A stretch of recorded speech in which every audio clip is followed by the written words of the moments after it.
hicimos un documental en conmemoración de los 100 años de la Revolución Rusa, que para nosotros es el acontecimiento más importante de la historia del movimiento obrero, de tal forma que si uno habla de la historia del movimiento obrero, desde su surgimiento hasta ahora, podemos hablar de antes y después de la Revolución Rusa, es un divisor de agua. Y los 100 años se han hecho todo tipo de conmemoraciones, es decir, todo el mundo habla de la Revolución Rusa, pero nosotros tenemos nuestra interpretación particular de la Revolución Rusa y queríamos expresarla en ese documental y creemos que conseguimos. Por eso está teniendo mucho éxito, mucha repercusión. ¿Qué es lo que nosotros queríamos demostrar? Que esa Revolución Rusa tiene una enorme actualidad. Es un hecho histórico, que es una cosa ocurrida hace 100 años atrás, pero no lo celebramos como tantos hechos históricos, como algo para estudiar el pasado, sino para ver el futuro. ¿Por qué? Porque los bolcheviques demostraron una cosa que antes estaban, la clase obrera, dirigida por los bolcheviques, demostraron una cosa que antes estaba esencialmente en los libros, porque se habían dado batallas teóricas defendiendo una determinada idea, defendiendo el socialismo como una alternativa para el conjunto de la sociedad, pero no se había conseguido llevar a la práctica el primer paso en dirección al socialismo. O mejor dicho, se había llevado en la Comuna de París, inclusive en otras expresiones, otros procesos menores, también en Francia, de toma del poder por la clase obrera, pero no se habían conseguido mantener. La Revolución Rusa es diferente en eso. Al igual que en la Comuna de París intentó ser destruido esa experiencia por la burguesía, la Comuna de París duró 2 meses y poco más de 2 meses. En Rusia se intentó hacer lo mismo. Fue invadida Rusia después de la Revolución por 14 ejércitos imperialistas. Parecía fácil la tarea de destruir esa experiencia, porque el nuevo Estado de obreros y campesinos dirigido por el partido bolchevique no tenían un ejército, no tenían fuerza armada, entonces invadido por 14 ejércitos imperialistas parecía fácil. Después vino la guerra civil y fue necesario construir una fuerza armada, que fue el Ejército Rojo, que tuvo más de cerca de 5.600.000 combatientes y derrotaron a esos 14 ejércitos imperialistas, derrotaron a la burguesía rusa y a la burguesía mundial. Entonces eso nunca había ocurrido. Pero lo más importante que nunca había ocurrido es que después de consolidarse en el poder, a partir de la expropiación de la burguesía y de la nueva economía que se crea, se va a dar un desarrollo espectacular como nunca se había conseguido en otro país atrasado del mundo. Entonces, celebrar los 100 años de la Revolución Rusa, y el documental es para eso, es para mostrar que el socialismo no es una utopía. Utopía es algo que no se puede concretizar. Y se dieron pasos fundamentales en dirección al socialismo, que después fueron interrumpidos por un proceso de degeneración, pero los pasos fundamentales fueron conseguidos. Por ejemplo, Rusia, eso en el documental aparece, era el país de los analfabetos, un país muy atrasado. El 80% de la población era analfabeta y se acabó con el analfabetismo. Rusia era un país en donde la agricultura era con métodos medievales y se transformó en el principal productor de tractores del mundo. La mayoría de la población, el 80% de la población, 81%, para ser preciso, vivía en el campo y la mayoría en chozas, en cabañas. Entonces la producción de cemento era muy poca, ¿no? Porque no había grandes ciudades, había unas pocas ciudades. Rusia se transforma en el principal productor de cemento del mundo. Rusia consigue, producto de la revolución, una cosa que no se ha conseguido en ningún país capitalista y nunca se va a conseguir, que es acabar con el desempleo. Y entonces, todos ellos no tienen nada que ver con utopía, son realidades que se hicieron. Una revolución que es propia de la burguesía y que los trabajadores toman en el poder. Eso es lo que nosotros hemos querido reflejar. Y el documental lo hemos querido hacer de una forma bastante diferente al grueso de los documentales, porque hemos querido que se expresen las conclusiones de dirigentes, que en la actualidad dirigentes obreros, campesinos, dirigentes revolucionarios, militantes del partido, es decir, que ellos hagan el balance y lo relacionen, ese balance de la Revolución Rusa con la situación actual. ¿Por qué? Porque tiene todo que ver con el objetivo del documental, que es la actualidad de la Revolución Rusa. El documental está teniendo un éxito grande, está siendo visto y elogiado en ese sentido. Todos los que elogian el documental lo elogian desde el punto de vista cinematográfico, un buen trabajo, etc.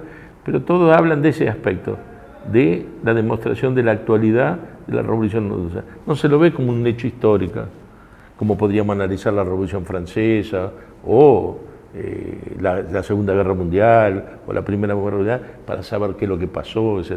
Se lo ve como un arma, entender la Revolución Rusa como un arma para entender los procesos actuales y la salida actual para la humanidad. Entonces el documental está siendo pasado en una cantidad de países que ya hemos perdido el control. Por ejemplo, en Palestina, en Namibia, en Hong Kong, en Europa, en Bélgica, en Francia, en Italia, en Portugal, en España, en América, en Honduras, en Costa Rica, en Bolivia. En Bolivia, por ejemplo, en Huanuni, está siendo pasado por la televisión, tienen una televisión para todos los mineros y ya lo pasaron, lo están pasando en estos días para el conjunto de los mineros a través de la televisión. Bueno, en Argentina, en Brasil, ¿quiénes están pasando la película? No ha entrado en el circuito comercial, pero ¿quiénes están pasando? Justamente son activistas obreros, dirigentes sindicales que ven la película y la llevan para sus lugares de trabajo o su lugar de moradía. Yo he estado, por ejemplo, presentando, estuve en una favela con jóvenes, presentando, jóvenes que no tenían ninguna experiencia política y se quedaron deslumbrados con la película. Después de la película me invitaban a mí para hacer una presentación. Yo dije, bueno, voy a hablar unos 5 minutos, etcétera, para una idea así sobre la película. Y hubo un debate sobre 1 hora y media sobre la película. Y todo el debate, con jóvenes de ninguna experiencia política, era el socialismo. Cómo llegar al socialismo. Es decir, ellos rescatan de la película y de la Revolución Rusa esa idea de un proyecto socialista. Y entonces, ¿cuál es el interrogante era de eso? Es decir, ¿cuáles son los pasos para el socialismo? ¿Cómo hacer? ¿Cómo vencer las dificultades? Eso es el debate que genera esa película. Es todo lo que queríamos. Bueno, en mi caso particular no era la primera vez que viajaba a Rusia. El conjunto del equipo yo había viajado unas 5 o 6 veces, pero siempre había estado en Moscú y en otros países del este, es decir, en Polonia, en Ucrania y en Rusia, en Moscú. Y ahora tuve la oportunidad de conocer lo que fue el centro de la revolución, que es San Petersburgo, que es la antigua Petrogrado.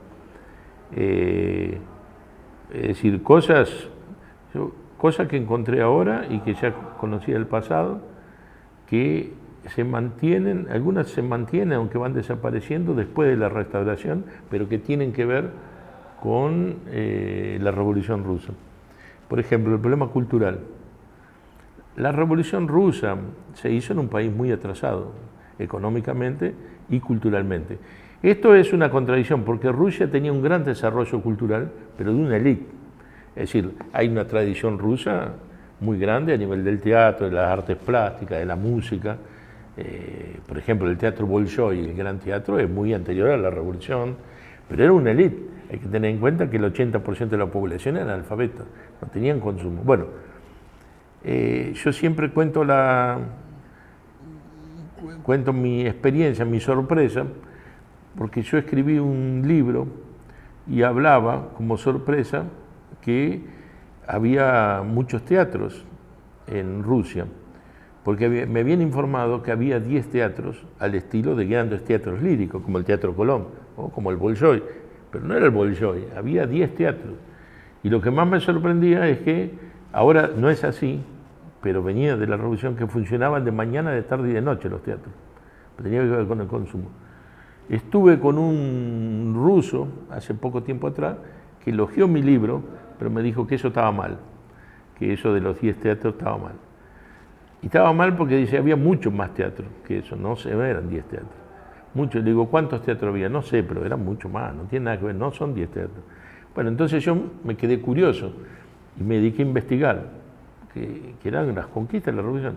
Y tenía razón, es 281 teatros, no eran 10 teatros. Pero no estoy hablando de pequeños teatros, de teatros para 100 personas, 200, estoy hablando de grandes teatros, para ópera, show, ballet, es decir, los teatros líricos. 281, en Moscú estoy hablando, no en Rusia, en Moscú. Bueno, conquista de la revolución. Por ejemplo, ahora, en el último viaje que hice, la enseñanza en universidades, la mayoría es pública, pero está entrando la enseñanza privada. Pero hace unos pocos años atrás todavía se mantenía una cosa que es insólita para cualquier país capitalista, que es que los estudiantes recibían un sueldo para estudiar. Entraban libremente, pero además ganaban un sueldo y aumentaba 20% por año el sueldo. Ahora eso no existe más. ¿Está? Entonces, yo me sorprendí porque una vez viajé a Ucrania y estuve con unos estudiantes, un centro de estudiantes me invitaron a una reunión de ellos y estaban en huelga. Y cuando yo le pregunté por qué era la huelga, me dicen, porque estamos luchando por aumento de salario. Y yo creí que era una huelga de los profesores que ellos apoyaban. Creí que era eso, porque muchas veces era huelga de los profesores, de los maestros, y los estudiantes apoyan. No, era huelga de ellos. Los profesores no estaban en huelga, los que estaban en huelga eran los estudiantes. ¿Por qué? Porque con la maniobra de la inflación, el sueldo era cada vez menos y no se lo actualizaban. Entonces eso era parte de la restauración. Ahora ya no existe más eso. Después otra sorpresa, que ya no existe más tampoco, pero estoy hablando de pocos años atrás, que se mantenían después de la restauración, fue que me encontré cuando fui a hablar con una obrera de una fábrica, de la fábrica SIL. Es una gran fábrica que fue inaugurada por Lenin y tenía 80.000 obreros la fábrica, pequeña fábrica de 80.000 obreros. Son famosos porque fabricaban los camiones, fabricaban tractores, fabricaban de todo. Y muchas de las cosas de la guerra fueron fabricadas ahí. Y esta compañera trabajaba ahí, una obrera. Y ella me dice que ella era una obrera, simple una obrera, pero ella había hecho un curso y se había recibido de contadora. Y después que había terminado el curso, como obrera, había hecho un curso de ingeniería naval, y ahora era ingeniera naval. Y después que terminó el curso de ingeniería naval, había hecho un curso de abogacía y estaba en el 4º año de abogacía cuando yo la vi. Y me dijo, creo que no lo voy a poder terminar porque ahora se eliminaron las ventajas para estudiar. ¿Cuáles eran las ventajas para estudiar? Primero, los horarios de los obreros que estudiaban, que querían estudiar, eran determinados por el horario de la facultad. Entonces presentaban sus horarios de facultad y ahí adaptaban el horario de la fábrica. Cuando tenía un examen parcial, le daban una semana para prepararse sin trabajar, recibiendo el sueldo. Y cuando tenía un examen final, le daban un mes sin trabajar para preparar. Por eso, porque yo lo primero que le dije, digo, bueno, pero vos serás un caso excepcional, ¿no? No, dice, es común. Hay muchos compañeros míos que hacen estudios universitarios, trabajan, etc. Bueno, eso eran todos conquistas de la revolución. Por ejemplo, creo que en la película, no sé, sí, aparece eso en la película, en el documental. Sí aparece. Yo digo en un momento que 1 año y medio después de la revolución, cuando se hizo la revolución había 30.000 escuelas. 1 año y medio después había 60.000. Había 10.000 bibliotecas. 1 año y medio después había 100.000. 1 año y medio después había 100.000 bibliotecas. Claro, esas bibliotecas, ¿cómo eran? Eso no aparece en el filme, pero lo quiero aclarar. No eran grandes bibliotecas como las tradicionales. ¿qué eran? Biblioteca en todos lados, en un país de analfabetos. Es decir, ¿por qué? Porque la política era impulsar la cultura por todos lados. Entonces, biblioteca era en los soviets, en las fábricas, en todos lados, en las comunidades campesinas. Entonces, una política de alfabetización y de bibliotecas. Entonces, después todo eso se paró poco tiempo después porque viene la guerra civil. Cuando viene la guerra civil es un desastre completo, ¿no? En la película no decimos que la guerra civil fue una hecatombe, etcétera, pero no por el tiempo de una película, las limitaciones de tiempo, no explicamos todo. Pero la guerra civil fue una cosa desastrosa. Para que se tenga una idea, lo que más se desarrolló en la guerra civil fue el canibalismo, una cosa que más se desarrolló. Había miles y miles de jóvenes perdidos en las calles, hijos de los padres habían muerto en la guerra, es decir, por las masacres que hicieron esos ejércitos, y eran abandonados en las calles. Y sobrevivían de la forma que podían, robando, eran bandas, y era muy común que asaltaban las personas, después no para robarle, para matarle y para comerlas. Eso fue la guerra civil. ¿Por qué digo esto? Porque nosotros decimos en la película que después de la guerra civil hubo un nuevo desafío. Hubo un primer desafío, resistir la ofensiva imperialista y mantenerse en el poder. Pero la guerra civil, que fue victoriosa, provocó una hecatombe. Entonces después hubo un nuevo desafío, que es terminada la guerra civil, desarrollar la economía. Eso hemos querido mostrar en la película. Y ese era un gran desafío, porque ¿quién tenía que desarrollar la economía? Una clase obrera, un país con 80% de analfabetos, una clase obrera que no tenía ninguna experiencia de gobernar, un partido bolchevique que nunca había pasado por una experiencia de ese tipo, y lo que puede una revolución. Yo siempre pongo el ejemplo, eso no apareció en la película, pero son cosas que se graban, pero de Trotsky. Porque el partido bolchevique tuvo que formar un ejército, pero no tenía generales. El partido bolchevique no había ninguno que fuera general, comandantes, coroneles o mayores que puedan ser base. Entonces le dieron la tarea de formar a un ejército, a un camarada, que era León Trotsky, que nunca había usado un arma en su vida. Y además no era que no sabía prácticamente manejar un arma, porque esto hasta sería secundario. No conocía nada de técnicas militares, nunca fue un estudioso de los temas militares ni nada. Y entonces lo que fue una revolución, esa persona que no tenía ninguna experiencia, que su objetivo máximo era, después del poder, dedicarse a escribir, porque él quería ser el responsable de la prensa del partido, su gran objetivo de toda la vida siempre fue ser escritor. Entonces él quería, después de la toma del poder, dedicarse a lo que él más amaba, que era ser responsable de la prensa, de las publicaciones, de las editoras del partido, todo lo que era la prensa del partido. Y terminó dirigiendo un ejército. Pero eso solo lo explica una revolución, porque él se va a transformar, él va a hacer el ejército. En el medio, una cosa es hacer un ejército con tiempo, ¿no? Otra cosa es hacerlo en el medio de la guerra.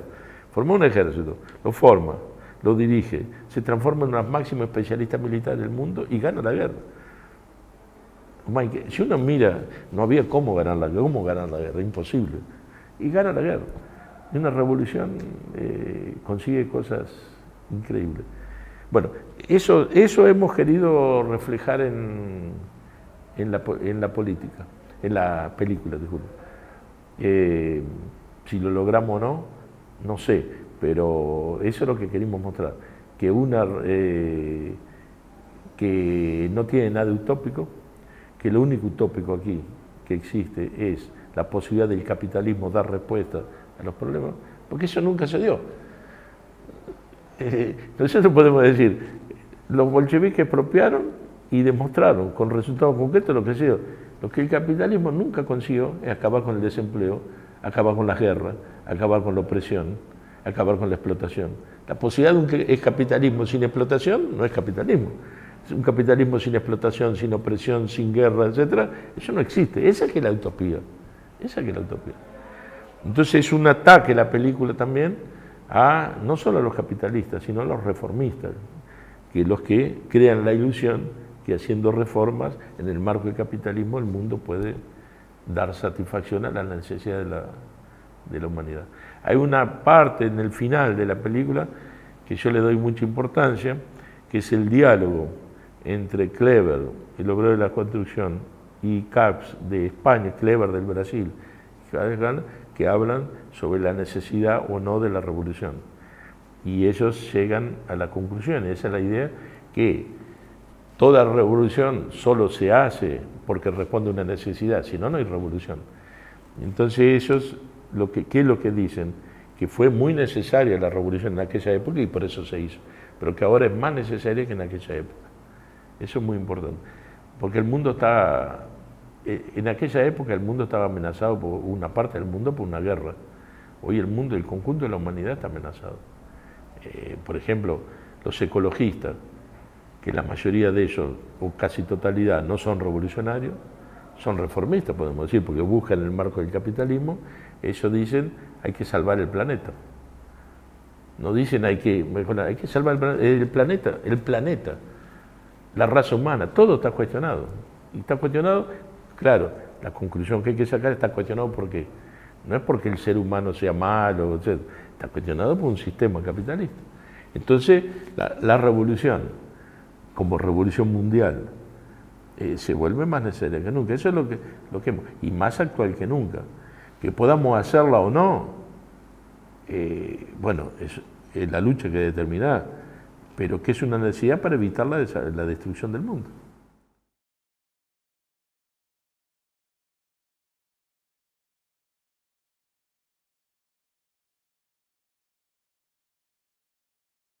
Porque yo veo en los debates que se armaron en torno a los 100 años de la Revolución Rusa, que ha habido debates en todas partes del mundo, charlas. Yo he participado en varias, algunas en la universidad, en sindicatos, bueno, en el Congreso con Luta, bueno, en barrios, etc. Y hay una idea que es que los bolcheviques, la revolución habría sido contra los zares, es decir, contra un gobierno bonapartista, una dictadura. Y eso no es así. Entonces hay una confusión porque muchos creen que la clase obrera, dirigida por los bolcheviques, derrumbaron a una dictadura, un gobierno, al gobierno de los zares, al imperio ruso, ¿no? Los emperadores de la época, que allá se denominaban zares. El zar Nicolás fue el último que quedó. Eso en realidad ocurrió, hubo una revolución que derrumbó a los zares, al zar Nicolás, pero que eso fue en el mes de febrero. Lo que nosotros estamos conmemorando ahora son los 100 años de la Revolución Rusa, que es la Revolución de Octubre. Porque entre febrero y octubre, si bien fue la clase obrera quien derrumbó a los zares, fue la participación directa de los trabajadores y el pueblo, quien asume el poder no fue un gobierno de los trabajadores. Surgen los soviets en ese proceso, los soviets, que en las organizaciones, los consejos de los obreros y campesinos, pero no son ellos quienes asumen el poder. Quien asume el poder es un gobierno capitalista, encabezado por un príncipe. Pero hay una gran euforia, todo el mundo apoya ese nuevo gobierno, porque es el sentido común, es decir, caían los zares, hay un nuevo gobierno, la mayoría de la izquierda apoya ese nuevo gobierno, ese gobierno habla de la revolución, porque hubo una revolución, se transforman los abanderados de esa revolución, cómo lo integran muchas organizaciones de izquierda, hablan de socialismo, y entonces, pero es un gobierno capitalista. Los bolcheviques son los únicos que no apoyan ese gobierno. ¿Y por qué no lo apoyan? Porque de entrada ellos dicen, son minoría total, porque todo el mundo apoya, los bolcheviques son muy pocos, en relación, por ejemplo, en los soviets, los bolcheviques son el 5% de los soviets, los otros sectores de izquierda que estaban en el gobierno son la mayoría en los soviets, pero no toman el poder.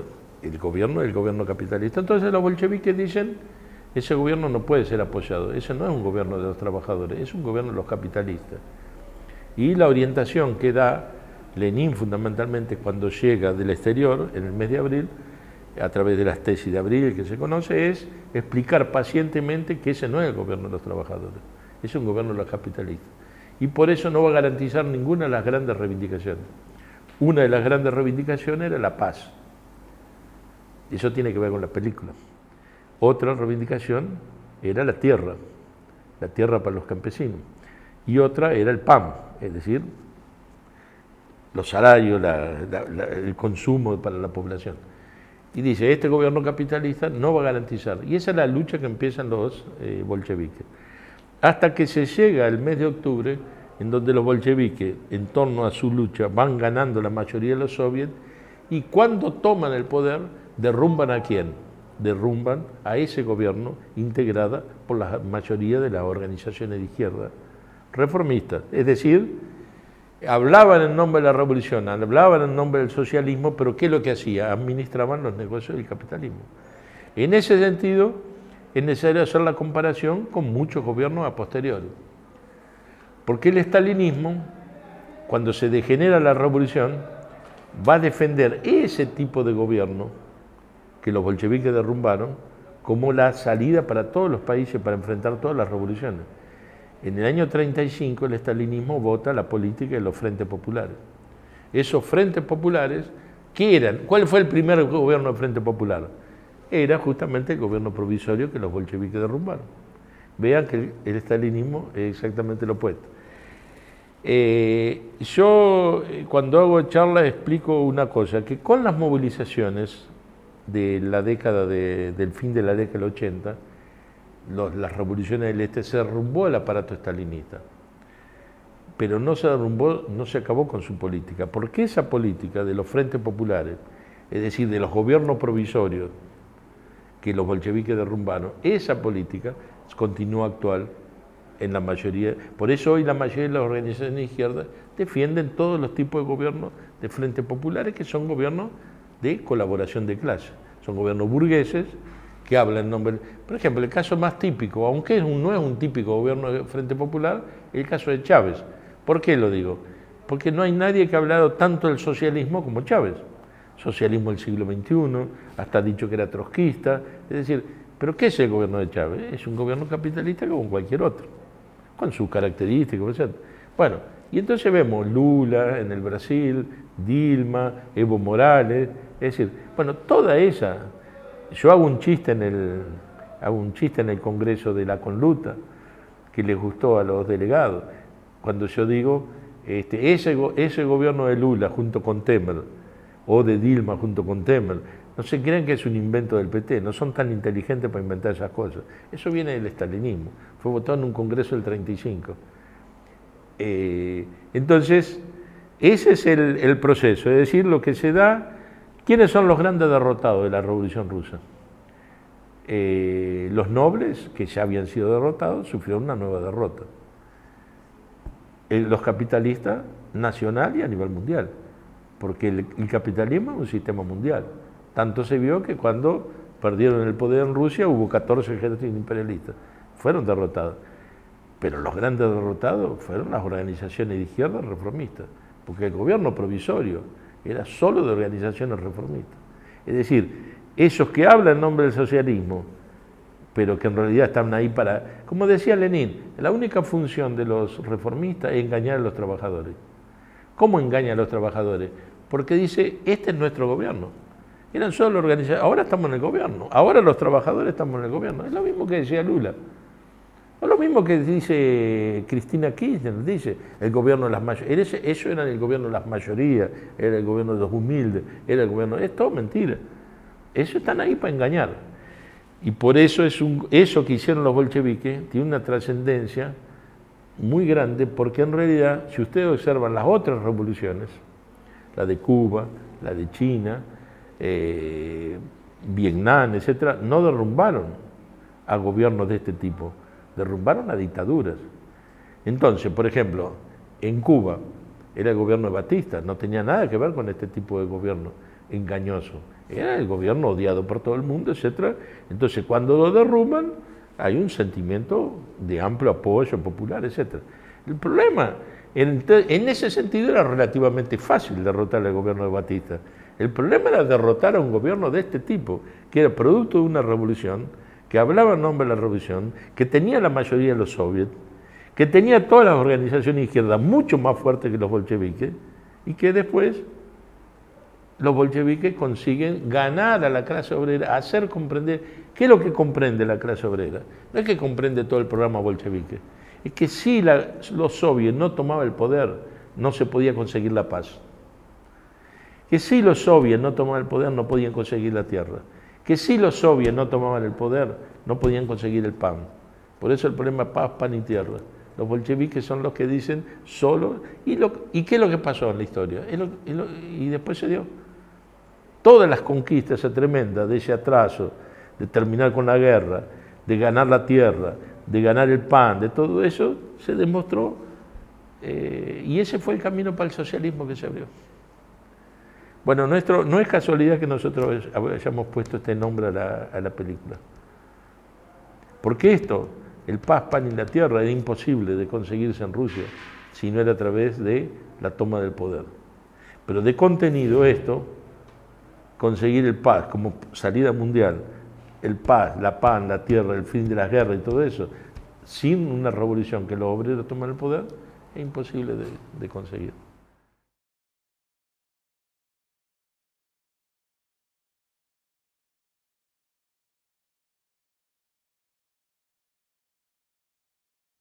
Sí, en realidad lo que ha creado una enorme confusión fueron los grandes derrotados de los procesos revolucionarios del este europeo.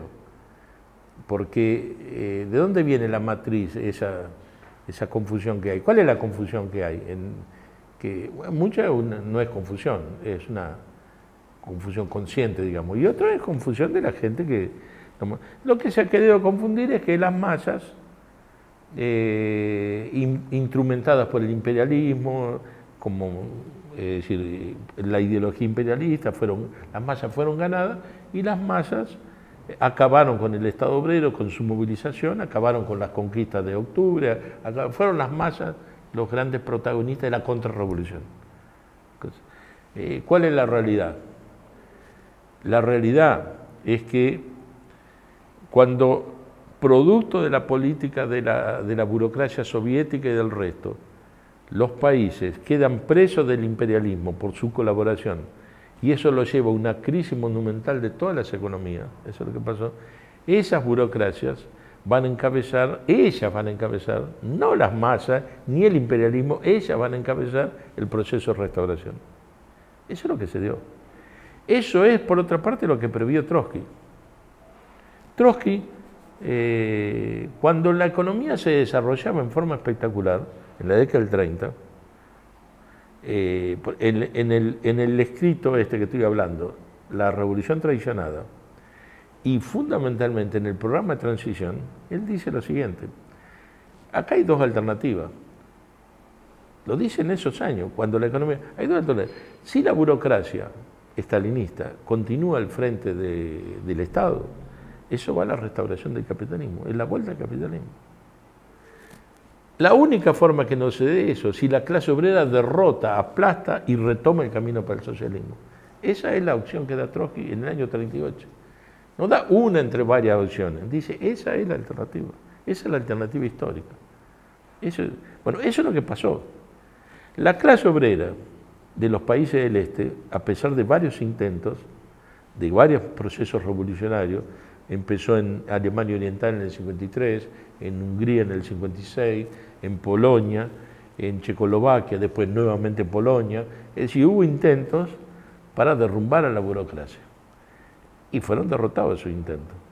Y entonces se da la peor hipótesis de lo que levantaba Trotsky. La clase obrera no consigue derrotar a la burocracia, entonces la burocracia va a llevar a la restauración. Y eso está ligado a un problema teórico. No es teórico, pero tiene una explicación teórica, que es la teoría del socialismo en un solo país, que es la teoría de Stalin, que dice socialismo en un solo país y coexistencia con el imperialismo. Entonces eso significaba que hacer el socialismo en coexistencia con el imperialismo significaba que el socialismo sería en colaboración con el imperialismo, y por eso los pactos con el imperialismo. Bueno, esa era una utopía completa, una utopía reaccionaria. De contenido, esa política que era relación con el imperialismo.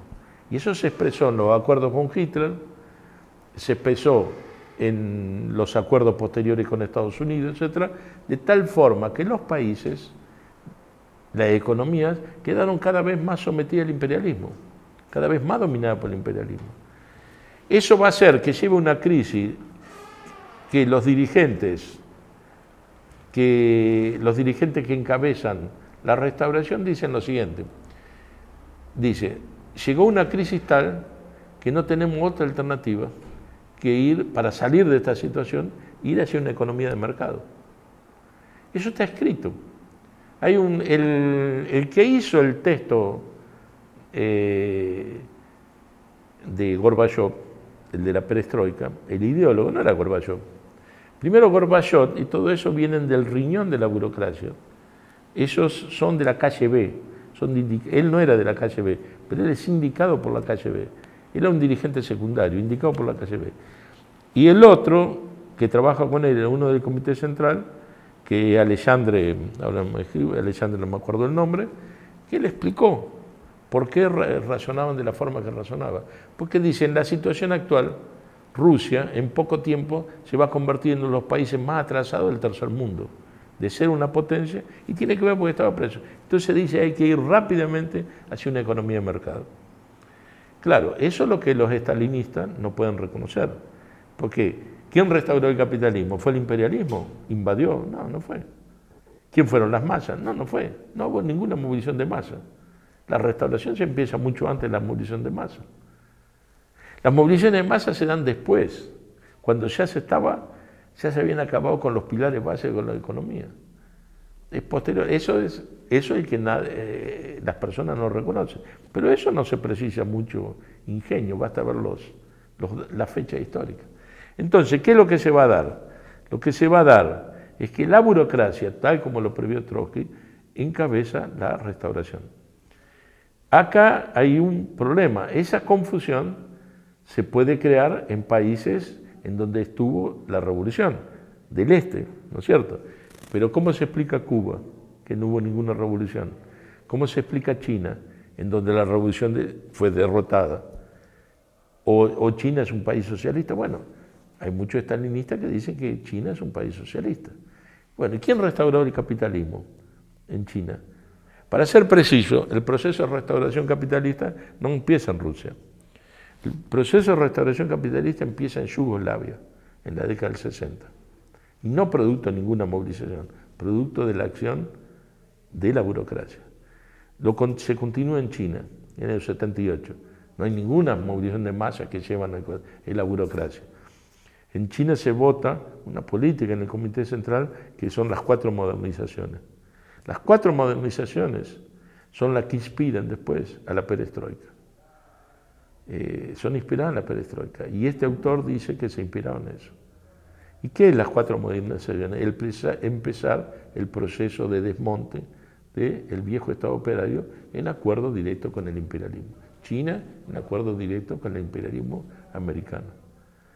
Claro, acá viene la discusión contra la izquierda. En relación al este europeo, hay un gran porcentaje que no, que las masas fueron las que... No fue la burocracia, fueron las masas. Bueno, en relación a Cuba, en relación a China, en relación a Vietnam, como no estaban las masas, que dicen siguen siendo socialistas, pero cada vez tienen menos argumentos. Por ejemplo, China se convirtió en la fábrica del mundo. El 50% de las multinacionales del mundo están en China. Entonces, hoy en día decir que China es un país, claro, pero ¿por qué? Dicen porque sigue el Partido Comunista gobernando. En China, en Vietnam, en Cuba, siguen los partidos comunistas. Es decir, ¿y qué es lo que hay en esos países? No hay nada de economía de Estado obrero, nada. ¿Y qué es lo que hay? Son brutales dictaduras capitalistas encabezadas por el Partido Comunista. En China es increíble porque ellos tuvieron que cambiar los estatutos, porque en los estatutos del Partido Comunista Chino no podía haber ningún burgués. Y eso fue un problemón. Entonces cambiaron los estatutos. Y hoy dentro del Comité Central hay no millonarios, billonarios en dólares, claro. El partido, es decir, que capitalizó la restauración para eso mismo. Bueno, en Cuba es igual. Bueno, sería otro tema, hablar de Cuba, etc. Pero el proceso de restauración del capitalismo va a aumentar las penurias de las masas. ¿Por qué explota las movilizaciones? No es solo por problemas democráticos. porque estaban los problemas democráticos, etc. Pero era la restauración del capitalismo, era un cambio muy profundo que llevó en Rusia fue impresionante. Por ejemplo, las grandes movilizaciones voy a contar una historia de las grandes movilizaciones mineras en Rusia, a posteriori de la restauración, que hubo un gran movimiento de los mineros, etc. ¿Cómo explota el movimiento de los mineros? Tiene que ver directamente con la restauración, porque eran minas de carbón y los mineros terminaban de trabajar y van a tomar baño, a bañarse, y no había más jabón. Entonces los mineros terminaban de trabajar y además del problema del sueldo y de todo, que iban deteriorando las condiciones, no tenían jabón para bañarse. Entonces imagina, miles de obreros todos negros y que van a tomar baño y no tienen jabón, no se podían llamar. ¿Y por qué no tenían jabón? Porque estaba el proceso de restauración y era un gran negocio vender la producción de jabón. Se empezó a hacer una empresa particular y vendían la producción de jabón para Rumania. Entonces exportaban todo el jabón y los mineros... Entonces era una cosa pequeña, ¿no? Pequeñita, sí, pero eso explotó una indignación y entonces la huelga minera empieza por esos temas. Pero estaba directamente ligado al capitalismo, a la restauración del capitalismo. Entonces solo le doy ese como ejemplo. Entonces las penurias de las masas con la restauración aumentan y eso provoca una explosión en donde se combina el problema democrático del cuestionamiento a un régimen dictatorial, etcétera, con las cuestiones económicas. ¿Qué es lo que decía Alexandre? Que decía que si continuaba así la economía estaba en un grado de destrucción tremenda.